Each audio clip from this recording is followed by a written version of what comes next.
Shalom, bersama dengan saya Pendeta Harmi Pribadi. Hari ini Rabu tanggal 23 Agustus 2023.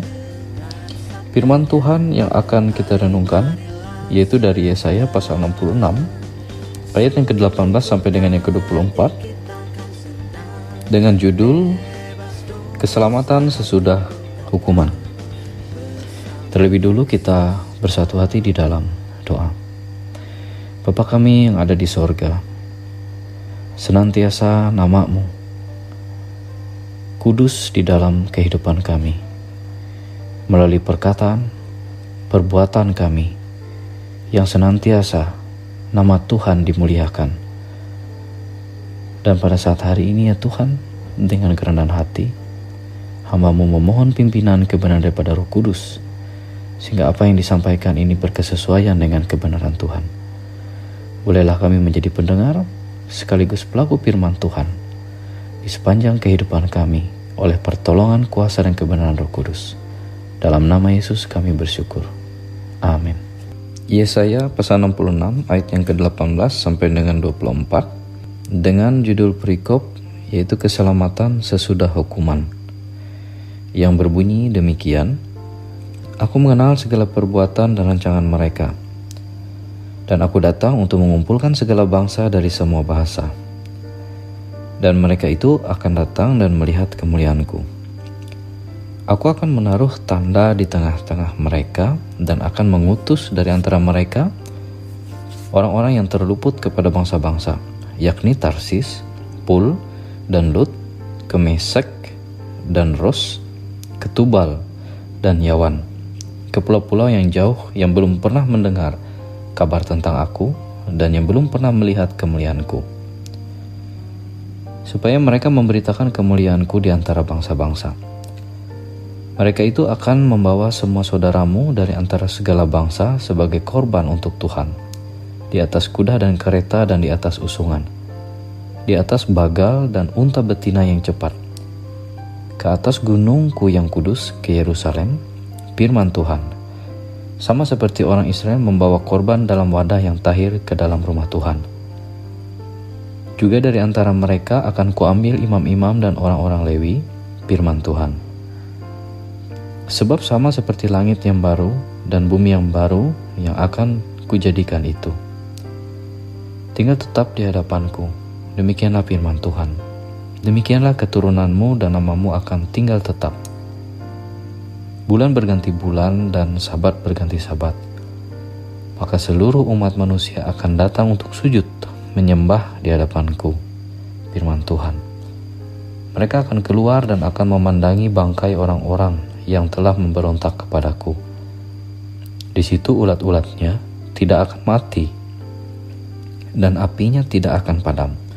Maka semuanya akan menjadi kengerian bagi segala yang hidup.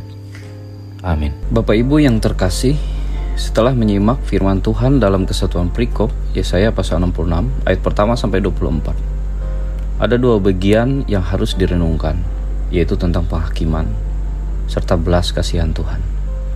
Hal ini ibarat tiang awan dan tiang api, di mana ada sisi gelap yang menghadap musuh-musuh kerajaan Allah dan semua orang yang memberontak terhadap pemerintahannya. Dan pada sisi terang adalah yang menghadap kepada warga kerajaan Allah yang setia kepada Tuhan Allah. Ada anggapan ayat ini menunjuk kepada orang Yahudi yang ditawan di Babel, yang mengenai mereka dikatakan bahwa sebagian dari mereka dikirim ke sana agar mendapatkan hukuman. Mereka yang menolak untuk dibaharui dalam pertobatan dan oleh karena itu harus dihancurkan dengan malapetaka. Yeremia pasal 24 ayat 9. Sebagian lain lagi dari antara tawanan itu dikirim ke sana demi kebaikan mereka, dan mereka akan mengalami kesusahan yang dikuduskan bagi mereka, dan pada waktunya akan pulih setelah melewati kesusahan-kesusahan itu, dan akan melihat banyak hari yang sangat baik sesudah hal tersebut. Banyak ungkapan yang ada dalam perikop ini digunakan untuk menggambarkan masa penyelenggaraan yang mulia. Namun tidak diragukan lagi bahwa nubuat itu melihat lebih jauh, yaitu pada penghakiman yang untuknya Kristus sudah pernah datang dan akan datang lagi ke dalam dunia, dan sesuai dengan firman-Nya akan memisahkan antara yang berharga dan yang hina, yang jahat dan yang baik, yang benar dan tidak benar di mata Tuhan. Bapak Ibu yang terkasih, Pada bagian yang pertama yaitu penghakiman, di mana pada hari besar itu murka Allah akan menjadi api dan pedangnya, yang dengannya ia akan membinasakan dan menghancurkan semua orang yang tidak mau bertobat.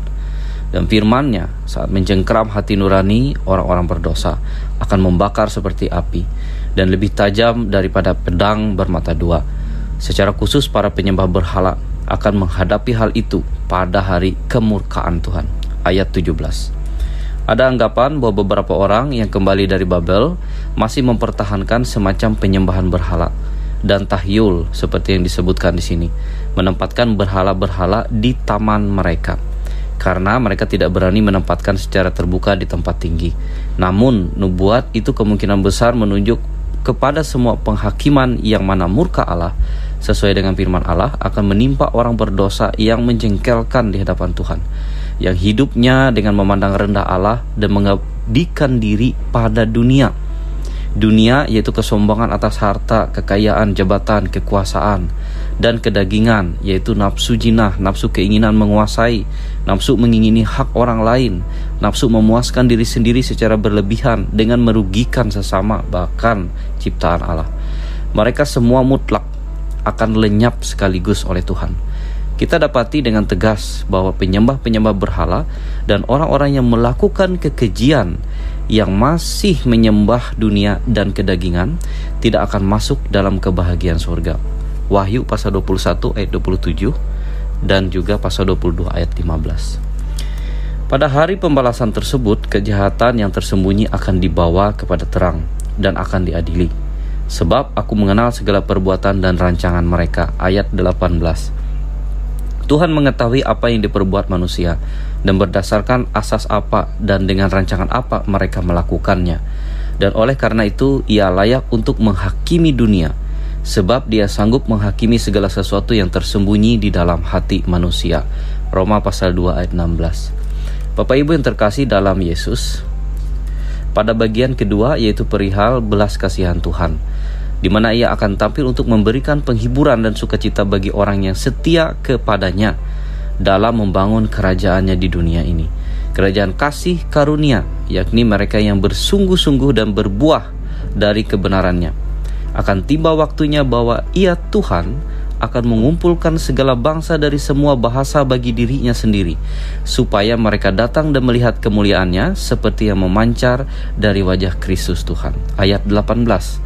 Hal ini telah digenapi ketika segala bangsa dijadikan murid, dan karunia lidah dianugerahkan untuk pekerjaan pemuritan itu. Sebelum hal itu terjadi, penyembahan kepada Allah hanya terbatas pada satu bangsa dan bahasa saja. Tetapi pada zaman Mesias, tembok pemisah itu harus dirobohkan, dan orang-orang yang sebelumnya tidak mengenal Allah akan diperkenalkan kepadanya dan harus melihat kemuliaannya di dalam Injil. Bahwa dengan ini banyak orang-orang menjadi bertobat dan percaya. Ayat 20. Dan hal ini terbukti penginjilan telah terjadi di tanah Borneo, bahkan sampai ke Murung Raya ini, melalui para misionaris yang diberkati Tuhan dengan penuh pengorbanan, darah dan air mata. Mereka persembahkan semuanya bagi Tuhan Yesus. Hingga saat ini kita bisa mendengarkan Injil ini. Orang-orang yang diutus kepada bangsa-bangsa lain akan sangat berhasil dalam pekabaran Injil, yang mana mereka telah tabur, digambarkan sampai akan ada rombongan luar biasa besar berbondong-bondong menuju Yerusalem, sebanyak yang biasanya terjadi pada saat hari raya besar di waktu dulu, ketika semua orang laki-laki dari berbagai penjuru negeri hadir di sana sampai penuh sesak. Mereka akan datang tidak seperti sebelumnya yang biasa mereka lakukan ketika datang ke Yerusalem, yaitu sebagai orang yang mempersembahkan korban. Tetapi sekarang mereka justru diri merekalah yang adalah korban persembahan yang dipersembahkan bagi Tuhan, yang harus dipahami secara rohani bahwa mereka dipersembahkan kepada Allah sebagai persembahan yang hidup. Roma pasal 12 ayat 1. Bapak Ibu yang terkasih, Rasul Paulus menjelaskan hal ini ketika ia berbicara mengenai pelayanan pemberitaan Injil bagi bangsa-bangsa bukan Yahudi, supaya persembahan atau pengorbanan bangsa-bangsa bukan Yahudi itu dapat diterima oleh Allah. Roma pasal 15 ayat 16. Mereka harus mempersembahkan diri mereka sendiri dan menjadi alat dalam pemberitaan kebenaran firman Tuhan, supaya semakin banyak yang bertobat dan percaya. Mereka akan dibawa sama seperti anak-anak Israel membawa korban dalam wadah yang tahir, dengan sangat berhati-hati supaya mereka menjadi kudus, disucikan daripada cemar dosa, dan dikuduskan bagi Allah.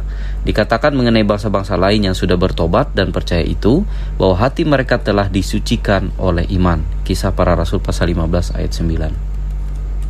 Bapak Ibu yang terkasih dalam Tuhan Yesus Kristus, apapun yang dibawa kepada Allah harus dibawa dalam wadah yang tahir, sebuah wadah yang layak untuk digunakan dalam upacara keagamaan. Allah akan dilayani dan dihormati dalam cara yang telah Tuhan tetapkan, yang merupakan wahana yang sesuai untuk persembahan rohani kita. Ketika jiwa dipersembahkan kepada Allah, tubuh harus menjadi wadah yang bersih untuk itu. Hidup di dalam pengudusan dan penghormatan, bukan di dalam keinginan hawa nafsu. 1 Tesalonika pasal 4 ayat 4 sampai dengan yang kelima. Segera bertobatlah dan percayalah kepada Yesus Kristus, yaitu tidak hanya dibersihkan dari hati nurani yang jahat, tetapi juga memberikan tubuh agar dibasuh dengan air yang murni serta keyakinan iman yang teguh di dalam Yesus Kristus. Ibrani pasal 10 ayat 22. Dua kemungkinan yang harus kita renungkan. Apakah ingin menerima penghukuman atau belas kasihan Tuhan? Jika tetap dalam kegelapan, maka murka Tuhan mutlak akan terjadi bagi setiap orang yang tidak bertobat. Jika ingin datang kepada terang, maka belas kasihan Tuhan mutlak akan menyelamatkan bagi mereka yang ingin bertobat dan yang telah bertobat. Segeralah bertobat, Tuhan memberkati dan menguatkan kita. Amin. Mari kita bersatu hati di dalam doa. Kita berdoa. Kembali pada saat hari ini, kami dengan kerendahan hati datang ke hadirat Tuhan. Dan kami yakin Tuhan mengampuni kami. Kuduskanlah kami ya Tuhan dan sucikan kami, sehingga doa ini berkenan di hadapan Tuhan yang Maha Kudus dan Suci. Pada saat hari ini ya Tuhan, kami boleh bersyukur. Kami boleh mendengarkan firman Tuhan yang senantiasa menjadi perenungan bagi kami bersama, bahkan yang menegur kami. Dan kami yakin semuanya itu adalah atas pertolongan daripada Tuhan, anugerah daripada Tuhan yang boleh menyadarkan kami. Sehingga pakai kami ya Tuhan untuk menjadi berkat melalui contoh dan teladan, melalui perkataan perbuatan kami yang berkesesuaian dengan kebenaran firman Tuhan. Dan kami juga ya Tuhan senantiasa di dalam pertobatan, kami ingin kembali ke jalan kebenaran Tuhan, dan kami bersama ingin menjadi yang benar di hadapan Tuhan. Dan Tuhan ampuni kami dan kesalahan kami. Dalam nama Tuhan Yesus Kristus kami menyerahkan seluruh hidup kami. Dan hari ini juga ya Tuhan, kami berdoa bagi bangsa dan negara kami. Kami berdoa juga bagi para pemimpin kami, hingga sampai di daerah ini juga. Bolehlah mereka tetap melaksanakan tugas tanggung jawab mereka dengan bijaksana dan dengan hikmat yang berasal daripada Tuhan. Tuhan berkati dan sertai mereka. Begitu juga kami berdoa untuk lembaga gereja kami dan seluruh para pekerja dan pelayan, seluruh anggota jemaat yang ambil bagian di dalam pelayanan. Kami juga doakan senantiasa Tuhan menguatkan mereka. Tuhan memberkati dalam setiap pelayanan yang dilakukan dengan baik di hadapan Tuhan dan dengan benar di hadapan Tuhan. Dan hari ini juga ya Tuhan, kami boleh mengucap syukur. Tuhan berkati kehidupan kami sebagai warga jemaat, dan kami juga bersyukur atas kasih Tuhan bagi keluarga kami, usaha dan pekerjaan kami. Tuhan berkati juga orang tua kami yang lanjut usia.